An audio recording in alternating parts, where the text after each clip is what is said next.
কুরবানির সাথে আকিকা দেয়া যাবে কিনা, কুরবানি না দিয়ে কুরবানির টাকা দান করে দিলে ওই সওয়াব পাওয়া যাবে কিনা। সো একটা দিয়ে আরেকটা হবে না। আপনি যদি টাকা দান করে দেন এটা সাদাকার সওয়াব হবে, কিন্তু কুরবানির সওয়াব কিন্তু আপনি পাবেন না। আল্লাহ রাসূল সাল্লাল্লাহু আলাইহি ওয়াসাল্লাম বলেছেন, কুরবানি করলে যেই প্রাণীটার কুরবানি করা হলো ওই প্রাণী তার শিং নিয়ে, তার গায়ের পশম নিয়ে, পায়ের খুরগুলো নিয়ে কিয়ামতের ময়দানে দাঁড়াবে। সো এই সওয়াব থেকে কিন্তু আপনি বঞ্চিত হয়ে গেলেন। তাই এ ব্যাপারে সুস্পষ্ট কথা হচ্ছে, আপনি যদি কুরবানির টাকা দান করে দেন দানের সওয়াব হবে, কিন্তু কুরবানির সওয়াব হবে না, এবং কুরবানির এই ওয়াজিব বিধানটিও কিন্তু আদায় হবে না। আপনার উদ্দেশ্য ভালো, কিন্তু আপনার পদ্ধতিতে সমস্যা। আপনার উদ্দেশ্য হচ্ছে যে বন্যা দুর্গত মানুষ, সাতক্ষীরাতে বা আশেপাশের জেলাগুলোতে বন্যায় মানুষ না খেয়ে মারা যাচ্ছে, আমি টাকাগুলো দান করে দেই, তাহলে বেশি তারা উপকৃত হবে। আমি বলবো যে আপনার যদি সামর্থ্য থাকে সেক্ষেত্রে আপনি বন্যার্ত লোকদেরকে দানও করেন, পাশাপাশি কুরবানিও করেন, দুই জিনিস। অথবা আপনি যদি শুধু কুরবানি করতে চান সেটাও আপনি করতে পারেন। আপনি কুরবানি করবেন, এতে করে কিন্তু আপনি যে দান করতে চান আপনার এই পারপাসটাও কিন্তু সার্ভ হবে।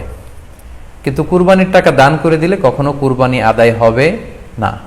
আপনি যদি কুরবানি করেন এক্ষেত্রেও কিন্তু দরিদ্র জনগোষ্ঠীর বিশাল স্বার্থ এখানে আছে, কারণ বছরের একটা দীর্ঘ সময় ধরে এই সুবিধাবঞ্চিত মানুষগুলো কিন্তু আমিষের অভাবে তারা ভোগে, পুষ্টিহীনতায় ভোগে। তারা এমনও অনেক ফ্যামিলি আছে বছরে শুধু এই কুরবানির সময় এই মৌসুমটাতে তারা কিছু গোশত খেতে পারে। সো তাদের মধ্যে আপনি কুরবানি করে এই গোশত বিতরণ করতে পারেন। সো এই কোভিড-19 পিরিয়ডে আমাদের উচিত বেশি বেশি কুরবানি করা, কুরবানি করে এই অভুক্ত মানুষদের ঘরে ঘরে কুরবানির গোশত পৌঁছে দেয়া। তাহলে আপনি কুরবানির মাধ্যমে কিন্তু এই গোশত বিতরণ করে তাদের সহায়তা করতে পারলেন। পাশাপাশি যারা খামারি আছে, আপনি কুরবানি করলে এই খামারিদের এই ব্যবসা প্রসেসেও কিন্তু আপনি অংশগ্রহণ করলেন। আপনি তাদের ব্যবসাতে, আল্লাহ তাআলা সুদকে হারাম করেছেন, ব্যবসাকে হালাল করেছেন, তাহলে ব্যবসার মতো একটা চমৎকার কাজেও আপনি সহায়তা করলেন কুরবানির মধ্য দিয়ে। আরো একটা গুরুত্বপূর্ণ বিষয় হচ্ছে, আমাদের গ্রাম বাংলায় কিন্তু আমাদের অনেক গরিব লোকজন আছে বা মা বোনেরা আছে যারা সারা বছর ব্যাপী ছাগল পালে এই আশায় যে কুরবানির সময় ছাগলটাকে বিক্রি করবে, অথবা গরু পালে।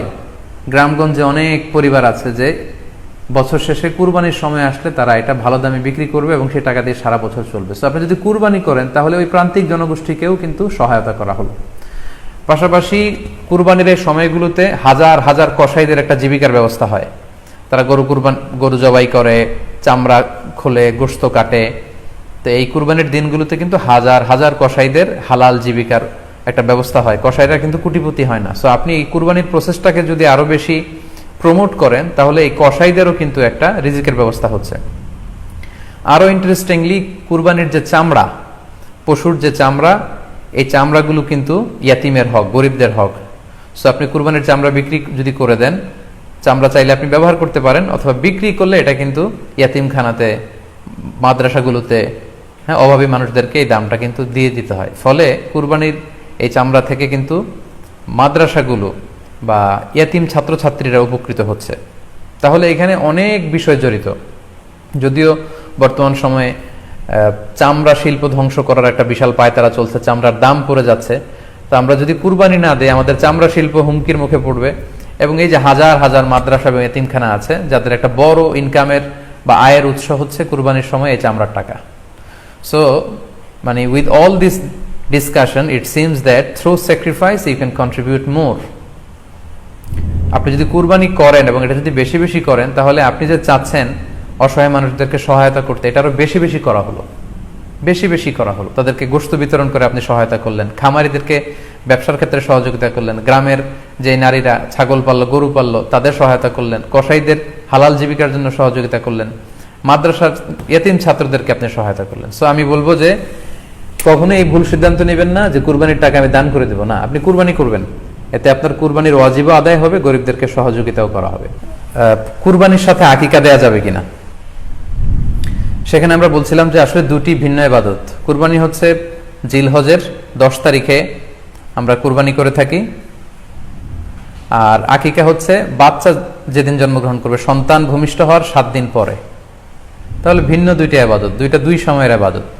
নাম্বার 2, আকিকার ক্ষেত্রে আল্লাহ রাসূল সাল্লাল্লাহু আলাইহি ওয়াসাল্লাম বলেছে আনিল গুলামি শাতান ওয়া আনিল জারিয়াতি শাত, অর্থাৎ ছেলে হলে 2টি ছাগল দিয়ে আকিকা করো, এবং যদি মেয়ে হয় তাহলে 1টি ছাগল দিয়ে আকিকা করো। তো সেক্ষেত্রে কুরবানিতে কিন্তু এরকম বিধান নেই। কুরবানিতে কিন্তু একটি ছাগল দিয়ে আপনি কুরবানি করলে কুরবানি হয়ে যাচ্ছে, সেখানে 2টি ছাগল দেওয়া লাগবে এমন কোনো কথা নেই। তো এভাবে আমরা বুঝতে পারতেছি, খুবই স্পষ্টত কমন সেন্স খাটালেও আমরা বুঝতে পারতেছি, এবং আল্লাহ রাসূল সাল্লাল্লাহু আলাইহি ওয়াসাল্লামের ভাষ্যগুলো অনুসারে আমরা বুঝতে পারছি দুইটা দুই ধরনের ইবাদত।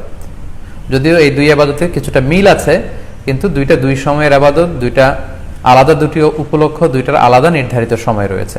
যেমন আকিকার ক্ষেত্রে সুন্নাহ হচ্ছে বাচ্চা যেদিন জন্মগ্রহণ করবে তার 7ম দিন শেষে 7 দিন পরে আপনি আকিকা করবেন। আল্লাহ রাসূল সাল্লাল্লাহু আলাইহি ওয়াসাল্লাম বলেছেন, কুল্লু গুলামিন মুরতাহানুন বিআকিকাতিহি তুযবাহু আনহু ইয়াওমা সাবিহি।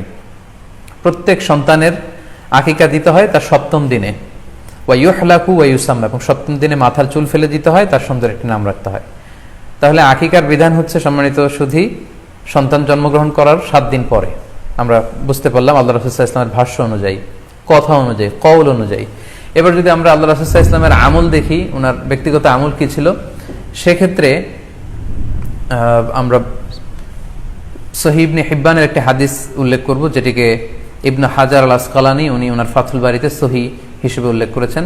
আয়েশা রাদিয়াল্লাহু তাআলা আনহার বর্ণনা, তিনি বলেন যে আক্কা রাসূলুল্লাহ সাল্লাল্লাহু আলাইহি ওয়াসাল্লাম আনিল হাসানি ওয়াল হুসাইনি ইয়াউমা সাবিঈ ওয়া সাম্মাহুমা। আল্লাহ রাসূল সাল্লাল্লাহু আলাইহি ওয়াসাল্লাম নিজে ওনার দৌহিত্র অর্থাৎ ওনার নাতি হাসান এবং হুসাইনের আকিকা নিজে করেছেন 7ম দিনে, এবং 7ম দিনে তাদের নাম রেখেছেন। একজনের নাম রেখেছেন হাসান আর একজনের নাম হুসাইন। অর্থাৎ হাসান রাদিয়াল্লাহু আগে জন্মগ্রহণ করেছিলেন, ওনার চেয়ে ছোট ছিল হুসাইন, উনি পরে জন্মগ্রহণ করেছেন। তো ওনাদের জন্মের পরে 7 দিন পরে আল্লাহ রাসূল সাল্লাল্লাহু আলাইহি ওয়াসাল্লাম ওনাদের আকিকা দিয়েছিলেন, এবং 7ম দিনে উনি আকিকাও দিয়েছেন এবং তাদের নামও রেখেছেন। তাহলে আল্লাহ রাসূল সাল্লাল্লাহু আলাইহি ওয়াসাল্লামের কওলি হাদিস, ওনার ভাষ্য মতে আমরা জানলাম উনি বলেছেন 7ম দিনে আকিকা দিতে হয়, এবং ওনার ব্যক্তিগত আমল থেকে আমরা জানতে পারলাম যে উনি ওনার 2 নাতির আকিকা দিয়েছেন 7ম দিনে এবং নাম রেখেছেন। তাহলে এ থেকে আমরা সুস্পষ্ট বুঝতে পারি যে আকিকা দিতে হয় সন্তান জন্মগ্রহণ করার 7 দিন পর, 7ম দিনে। যদিও তবারানিতে আরেকটি হাদিস এসেছে যেখানে বলা হয়েছে যে আকিকা 7ম দিনেও দেয়া যায়, 14তম দিনে দেয়া যায়, 21তম দিনে দেয়া যায়। যদি 7ম দিনে কেউ দিতে না পারে কোনো কারণে, তাহলে 14তম দিন, না পারলে 21তম দিন। তাহলে সুস্পষ্টভাবে উল্লেখ আছে যে আকিকার সময়সীমা 7ম দিনের কথা আমাদেরকে বলা হয়েছে। তো সেক্ষেত্রে আপনার সন্তান জন্মগ্রহণ করলে আপনি শুকরিয়া স্বরূপ কুরবানি করবেন, আত্মীয় স্বজনকে খাওয়াবেন, আকিকার গোশত নিজেরাও খাবেন। তো এটা যদি আপনি কুরবানির জন্য রেখে দেন, তাহলে তো সন্তান দুনিয়াতে আসার এই আনন্দটা থাকে না। একজন যখন সন্তান পায়, সে কেমন যেন আকাশের চাঁদ হাতে পায়। তো তখন তার 7 দিনের মধ্যে যে আনন্দটা থাকে, ওই দিন তার নাম রাখা হবে, আত্মীয় স্বজনরা আসবে, বাচ্চাকে দেখবে, দোয়া করবে, তখন আকিকা করে গোশত নিজে খাবেন, আত্মীয়দের খাওয়াবেন, পাড়া প্রতিবেশীদেরকে দিবেন। এটা হচ্ছে সন্তান ভূমিষ্ঠ হওয়ার উপলক্ষকে কেন্দ্র করে এই আকিকা। সো এটাকে কুরবানির সাথে মিক্স আপ করার কোনোই প্রয়োজন নেই, এবং এক্ষেত্রে সুস্পষ্ট গাইডলাইন হচ্ছে যে 7ম দিনে আকিকাটা দিতে হয়। সো আমরা যেন 7ম দিনে আকিকাটা দেই। তবে হ্যাঁ, এখন প্রশ্ন হচ্ছে 7ম দিনে কেউ দিতে পারেননি, 14তম দিনেও দিতে পারেননি, 21তম দিনেও দিতে পারেননি, হাতে টাকা ছিল না, সামহাও কোনো কারণে মিস করেছেন, তখন আপনি যখন সুযোগ হয় তখন করে দেন। ওই প্রেক্ষাপটে আপনি যদি কুরবানির সময়ও আকিকা দিয়ে দিতে চান, এটা আদায় হয়ে যাবে ইনশাল্লাহ। আশা করা যায় আদায় হয়ে যাবে, এবং এটা জায়েজ আছে। তবে এটা সুন্নাহ নয়। সুন্নাহ হচ্ছে 7ম দিনে আকিকা দেওয়া। পাশাপাশি গরু দিয়ে, মহিষ দিয়ে, উট দিয়ে আকিকা দেওয়াও কিন্তু সুন্নাহ নয়। আকিকা দেওয়া সুন্নাহ হচ্ছে ছাগল দিয়ে। হ্যাঁ, গরু 7 ভাগে 1টি ভাগ কুরবানির সাথে যদি আপনি আকিকা দিতে চান, আকিকা আদায় হয়ে যাবে, এটা জায়েজ আছে, কিন্তু এটা সুন্নাহ নয়। সুন্নাহসম্মত হচ্ছে আকিকা 7ম দিনে দেয়া এবং ছাগল দিয়ে দেয়া। ছেলের ক্ষেত্রে 2টি ছাগল, মেয়ের ক্ষেত্রে 1টি ছাগল। আশা করি কুরবানির সাথে আকিকার প্রসঙ্গটি আপনাদের কাছে